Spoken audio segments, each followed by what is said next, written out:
Okay, here is Desert Storm, the 100-Hour War. Now, the title is a bit of a misnomer because the game actually covers Desert Shield and Desert Storm, and so it includes the entire air campaign that led up to the ground war, and so it's actually the whole war as it happened. But this is a overview of the map, and you can see I've got some Iraqi units set up and some coalition units set up. And you can see there are some cards there. We'll talk about that in a minute. And there's something called a suit track. And you can see we've got all of the Iraqi interior up to Baghdad. And there's Baghdad there. And then, of course, you've got Kuwait. And you've got some starting coalition units. And these are just the initial coalition units. There are more coalition units that show up as reinforcements. And then you got the Coalition Air Force there, and that's kind of neat because you got the whole variety of aircraft that operated during Desert Storm. Apache helicopters, F-16s, B-52s, Tornadoes, all sorts of things. So anyway, with that, let me go ahead and give you a basic overview of the game. This is not going to be a tutorial, although I will do a tutorial later, but I just wanted to give kind of a brief overview of the game so you can see what it's all about. Here you can see the Iraqi army set up pretty much like how they were historically, deployed to hold on to Kuwait. For purposes of this setup, I've got the Iraqi army mostly like they were historically, but you can also see here there's the Republican Guard, and that's where they were historically. But also I've got more Iraqi units out in the desert than they had historically.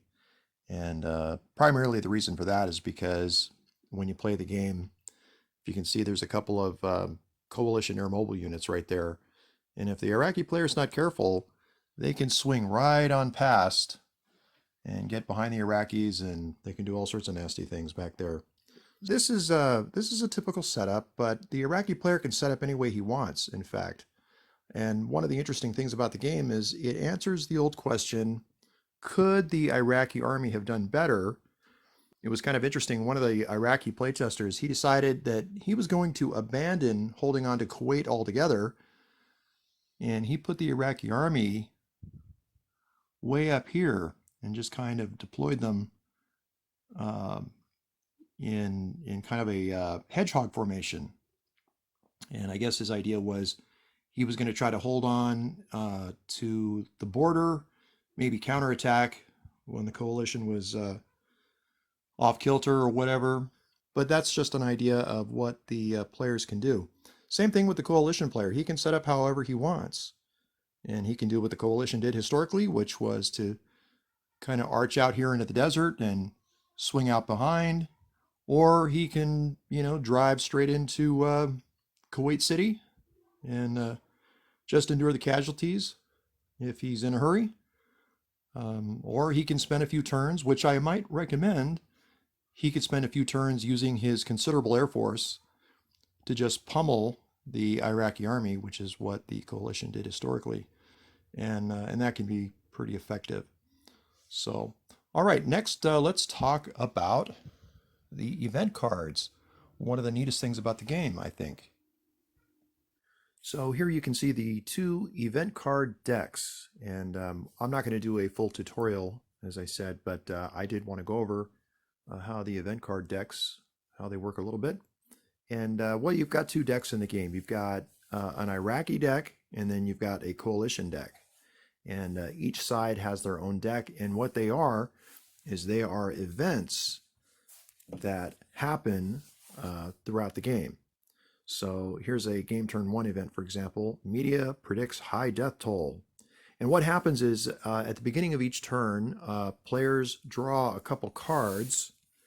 And we can see, I'll turn that card around.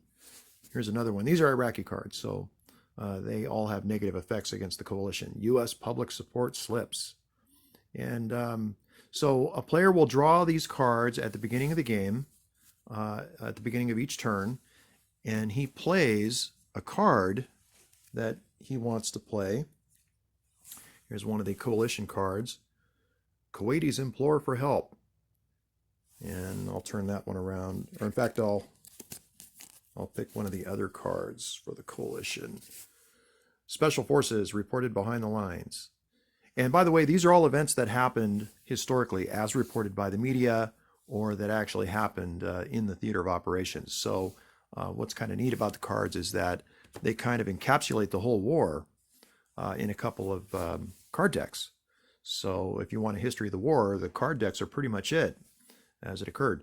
Anyway, let's just say the Iraqi player decides he wants to play U.S. public support slips.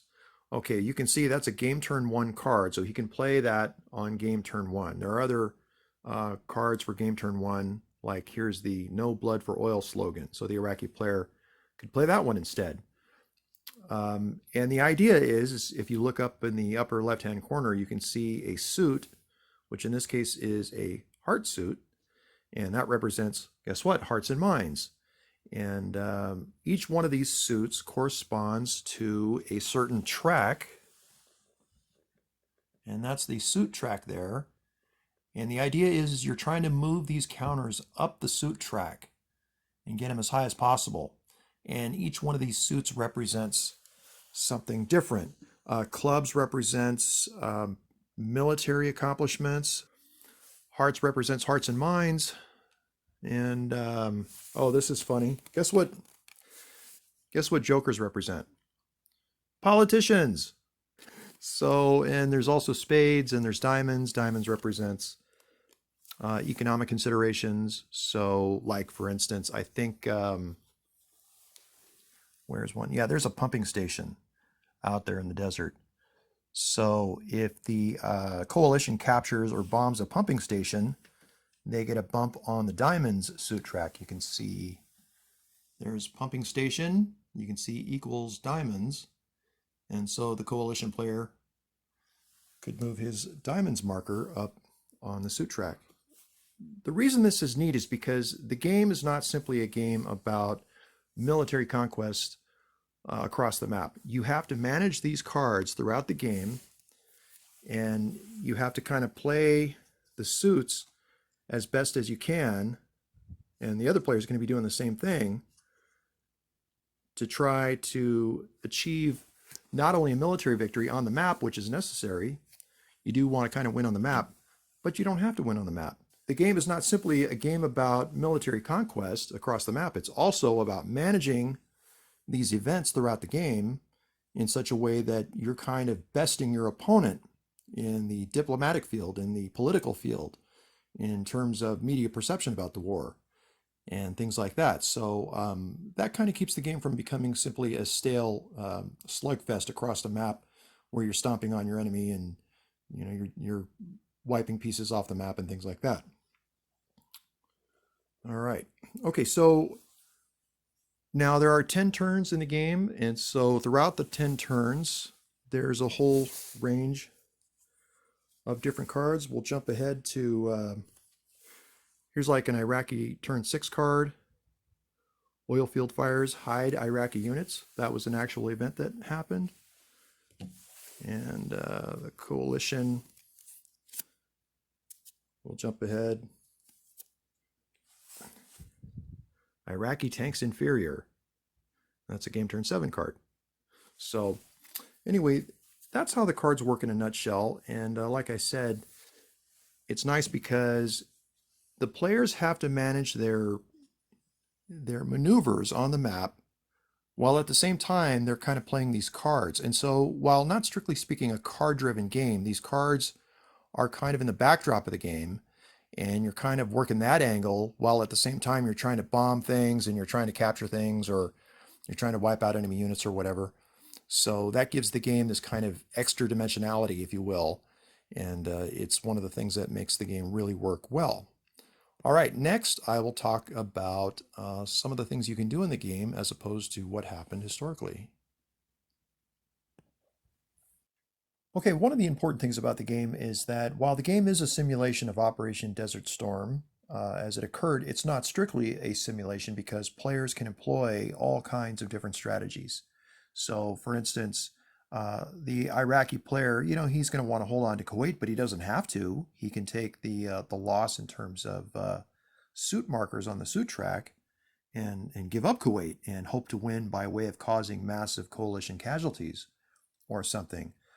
Similarly, the coalition player, he can drive straight into the Iraqi army and just fight it out, or he can kind of hang back for a while and rely on his bombers to come around and engage in a systematic bombing campaign. There may not be enough turns in the game to do that, but that is a viable strategy. In fact, I'll show you, these are some of the markers so you can show, what's been bombed, and you just kind of put that on the map as targets are hit.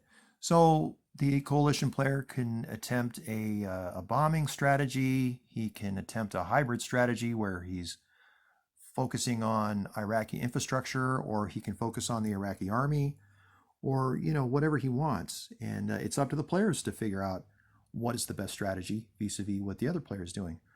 What I think is one of the neatest things about the game is that the coalition player, he can actually decide if he wants to. He can take the coalition army and he can drive straight into the interior of Iraq.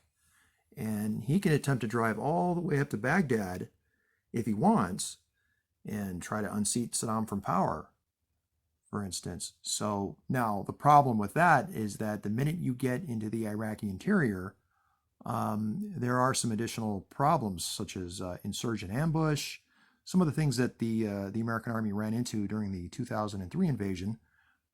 You could get coalition units cut off, possibly, because at this point the Iraqi army, while not a strong army in terms of combat power, it's a big army. So you don't want to get coalition units cut off, because coalition units that die, that affects the victory track, the suit track, and so these are things that players have to manage, and they have to manage them well. That's why we play war games.